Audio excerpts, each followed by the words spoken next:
to a food-attainment in the building. Let's go, Chef. If you know the song, sing along. Hit it. It's the Carolina liners. Rock and roll to the roll of rock. Said I'm cooking in the kitchen and just don't stop. Rock and roll to the roll of rock. Said I'm cooking. What's up, everybody? Chef Anthony Albritton here. The Carolina cook, cooking, tasting, and eating the Carolinas. All right. In this episode, I'm going to be cooking up another Southern classic that I grew up on. In this episode, I will be cooking up some Smothered gizzards, sweet corn, and basmati rice.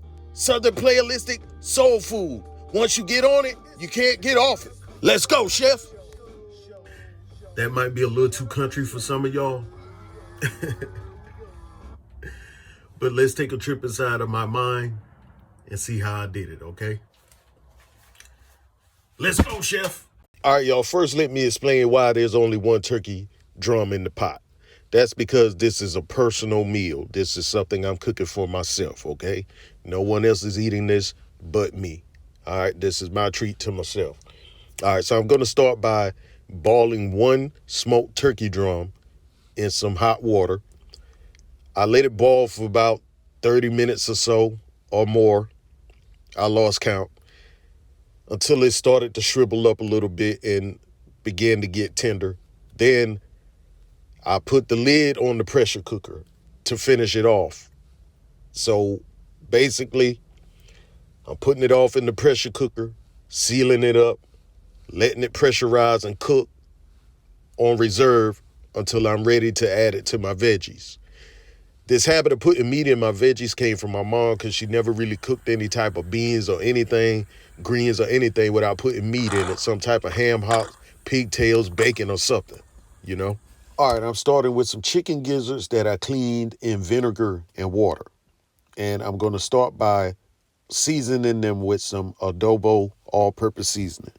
Use the seasonings you prefer. And when it comes to measurements, I really just start small with no measurements and taste as you go, because that's how chefs cook. That's how you develop recipes. You taste as you go. Seasoning. Now I'm dropping some Greek seasoning in here, man. This Greek seasoning is a little caked up on me, but I'm going to make it do what it do. And I'm going to get some Greek seasoning out of this container today.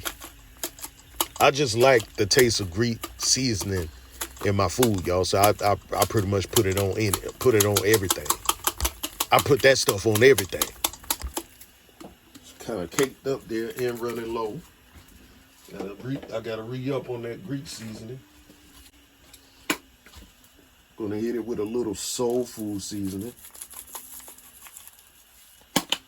The soul food seasoning caked up on me too, y'all.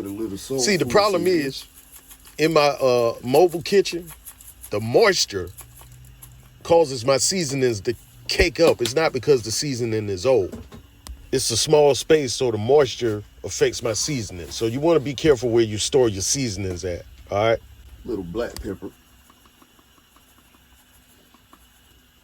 That sneeze powder. Hit it with a little chicken seasoning. Chicken broth based seasoning. And we're going to go ahead and mix that.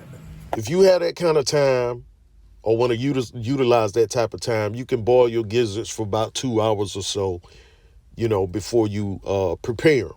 But me, I'm going to skip all of that and just cook them until tender while they are smothering in the gravy. So all of that is your preference. I like my gizzards to be a little chewy, just a little, but tender at the same time. All right, now I'm going to get a bowl and add about a cup of all-purpose flour to the bowl. Y'all know why it's all-purpose flour. You can do everything with it. So that's why it's all-purpose flour. Self-explanatory. So what I'm going to do is add the flour to the bowl, Season it with the same things I seasoned the gizzards with. That way it's flavored throughout, from the batter to the center, okay? From the batter to the meat, basically. Now, let's mix that seasoning in this flour. Then what we're gonna do is add our gizzards to the flour and just mix those gizzards around in there to make sure they are all nicely, evenly coated with the flour. All right, y'all, so here's the tricky part right here. This is just a technique that I'm using. I saw somebody fry chicken like this before, and I like the technique. Because if you just drop something in the grease sometimes when it's too hot, it's going to fry fast and fry hard. And I don't want these gizzards to fry hard or fry fast. So I'm going to set the heat just enough as to where when I put the gizzards in the oil, they'll begin to fry. Instead of just sitting there soaking and letting the flour turn soggy, they'll begin to fry as soon as they hit the grease, but they're going to fry slow. That way, they're browning and crisping real slow without frying too hard. That way, they're kind of tenderizing as they're frying. This is just a method I'm using to get a nice, get the texture I'm looking for out of my gizzards. You can avoid all of this by boiling your gizzards for about 2 hours, or to cut that time down, put them in a pressure cooker for about 45 minutes or so and get them nice and tender before you fry them up. All right, I'm going to give you all a closer look at the frying process that I'm using. See, the oil is just hot enough for the flour not to stick and turn mushy. Like I said, it's just enough to create a slow fry on my gizzards. And I'm just going to let them cook that way until they reach the level of golden brown and crispiness that I want. Y'all, there's 3 ways you can do things: the right way, the wrong way, or your way. So this is my way, okay? It's not necessarily the way I would do it all the time, but this is the way I happen to be doing it for this video. And while I was doing it my way, I was generous enough to let y'all know several other ways you can do it. Now, believe it or not, y'all, this is frying so slow that I'm going to have time to prepare my corn. So what I'm doing is melting some butter in a pot. All right. Then I'm going to add a mixture of minced garlic and parsley to the butter. Saute that around. Then I'm going to add some green peppers to that, some green bell peppers. And I'm going to saute that out. And that's what's going to build my flavor for the corn. Because to bring out the flavor in your food, you do that by sauteing it, to enhance the flavors. You can do the same thing with your seasonings before you put it in your food. You can smoke it or whatever to enhance the flavor before you season your food with it. All right. Then once I do that, I'm going to put the corn in there and saute the corn around too to release some of the flavors out of the corn. All right, so check me out. All right, then I'm going to hit this corn with a little bit of sneeze powder, which is black pepper, and some of that chicken-based broth seasoning. All right, then I'm just going to saute that around in there. Get those flavors in there, get that seasoning going. All right, I'm taking y'all to soul food school today, okay? Chef Anthony Albritton style, okay? So this heat is on really low, very low. So the saute is not high enough to burn anything, because I got some things I want to do while I let this sit here and saute a little bit. All right, so we're going to get to that. All right, I'm going to let my corn continue to saute a little bit on a low heat. And we're going to go depressurize this turkey leg. It should be falling off the bone at this point. So I'll be back after I depressurize this pressure cooker. You're basically running cold water over it until it stops steaming and safe to open. Let's go ahead and pop that open. And that's what your smoked turkey leg is looking like, ready to fall off of the bone. Let's check and see how tender it is. See that? Falling off of the bone. All right. Now I'm going to show you what I'm getting ready to do next, okay? I'm going to go ahead and scoop this liquid from this turkey. smoking into the corn. Yeah, that's how we're gonna do that. So all that nice smoke flavor is now going to the corn. Yes, sir, look at that. Now, oh boy, that's tender, falling apart. Oh, look at that, falling off of the bone. We just gonna add that to the corn, y'all. I really wasn't expecting it to be that tender, but hey, pressure cookers don't play games. So I had to go get a slotted spoon to get the rest of this turkey out of there. All right, and we're gonna reserve this pot liquor because I'm also gonna use it to make my gravy. All right, now that I got this turkey drum transferred to the corn, I'm gonna just break everything from the bone and remove all of the bones from the pot. All right, then I'm gonna give these bones to the dog. All right, so I'm about to make the dog real happy. Now, let's just add more of that liquid to this corn.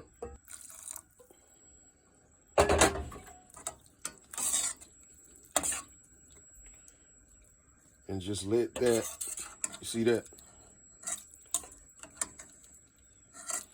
Just let that continue to cook off into the corn.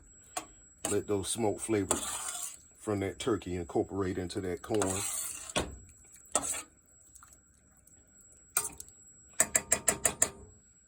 And that's it. I removed all of the bones. I'm going to give this to the dog. This is going to be a nice treat for the dog. Boy, I bet animals wish they could cook sometime when they taste cooked food. Now, let's get back to this kitchen, man. All right. The gizzards are ready. They were cooking slow and low, y'all. Did not burn at all. I didn't have them just sitting there, though. You know, I was checking on them, stirring them around occasionally. It's just not on camera. Now, what I'm going to do is remove the gizzards from the oil. All right. You can see that these gizzards are nice and golden brown and crispy. All right. And not fried too hard at all. Now, what I'm going to do is remove them from the oil and drain them. All right. Then we're going to prepare our gravy and reserve the gizzards until we're ready to add them back to the gravy for the smothering process. All right, if y'all still with me, here we go, man. We almost at the finishing point. All right, so what I'm going to do now is go ahead and add some of the oil from the gizzards, that nice flavorful oil that I fried the gizzards in. I'm going to add some of that to the pan and make sure I get some of those droppings out of there and put it in the pan for flavor. Then I'm going to lightly saute my sliced onions in this oil. I don't want the onions to caramelize. I don't want them to turn translucent. I just want to get a nice saute going to release the flavors from the onion, to release the aromas and flavor from the onion. And once I get that going, I'm going to add some more of that minced garlic and parsley mixture to the saute and release those flavors in there as well. Then I'm going to add a can of cream of chicken soup. This is the easiest gravy you can make, y'all. You don't have to worry about knowing how to mix flour, cornstarch, cream, or anything like that. You don't have to worry about none of that, making a roux or nothing. All you're doing is dumping that cream of chicken in here. Doesn't even take much seasoning. All I'm going to do is season it with some pepper. And that's it. It's got a lot of sodium in it, so I'm not going to add salt. I'm just adding pepper. And the flavors from the gizzard is going to do the rest of the seasoning to this gravy that's necessary, okay? And what I'm doing to thin this gravy out is pretty much adding that pot liquor from the smoked turkey drum to the gravy. And as it cooks down and reduces, you want to keep adding your liquid to it. So that's why I didn't throw that liquid away. That nice smoke flavor comes in handy. I used it in the corn, and I'm also using it in the gravy because it basically became a broth. So basically, that's how broth is made anyway. All right, y'all, if y'all still with me, your patience has paid off because we on the final stretch. What I'm doing now is adding the gizzards to the gravy mix. And I'm going to stir the gizzards around in there. Make sure they're nice and saturated with the gravy. And as this cooks, the crust that's on the gizzards is going to basically soften up and release the seasonings and the flavor that's in the gizzards and in the batter. Okay, and all of that's gonna saturate into the gravy. That's why all I needed to do was season this gravy with a little bit of black pepper, basically. And since I didn't really like pre-tenderize these gizzards by boiling them for like 2 hours or so, what I'm gonna do is just cook them on a low simmer. Close the casket on them, meaning put the lid on the pot, and just let them cook at a low simmer for about an hour. And periodically, I'll check on them and add more of that pot liquor as needed if it starts, reducing too much, So in that hour time frame, you want to just, periodically check check at like 30 minutes or so, And I'm doing mine for an hour, but, you can do them for about 2. Since I skipped the 2-hour pre-ball process, pre-tenderizer process, this is your time where you can let it actually, cook in the gravy for 2 hours. So I'm basically doing everything in an unorthodox manner because most people would put this in the oven and let it, cook in the gravy in the oven. But I'm doing everything on the stove top. All right, y'all, and I'll be back with y'all once this is done. Now, thank y'all for y'all patience. I know this video went well beyond some people's attention span, but you can't learn anything in life without an attention span. You got folks out there that complain about how long you make your videos or whatever. But there you have it, folks. Some basmati rice that I had cooking up while I was preparing everything else. Your smothered chicken gizzards. And your corn with the smoked turkey in it.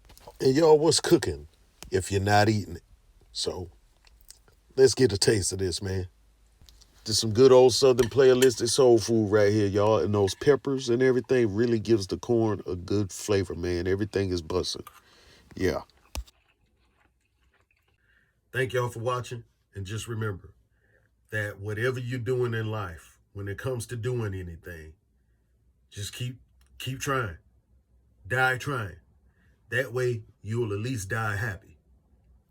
Whether it happens or not, you are living with a purpose that keeps you going. And something I've said from time to time to people who know me personally, a plan will get you through anything. That's it. That plan in your head. When you're going through anything, that's your vision. That's what's going to get you through anything that's coming your way. Now, the part I shared at the beginning, as far as die trying and you'll die happy, I heard an actress say that in a YouTube interview. And it just stuck with me, resonated with me, so I decided to share that with y'all. Y'all, if you like the recipe and the content, like, comment, share, and subscribe. Put me into the rhythm of the algorithm. Liketh, shareth thou the love, and subscribeth unto my channel, and smiteth that notification button. Thank ya.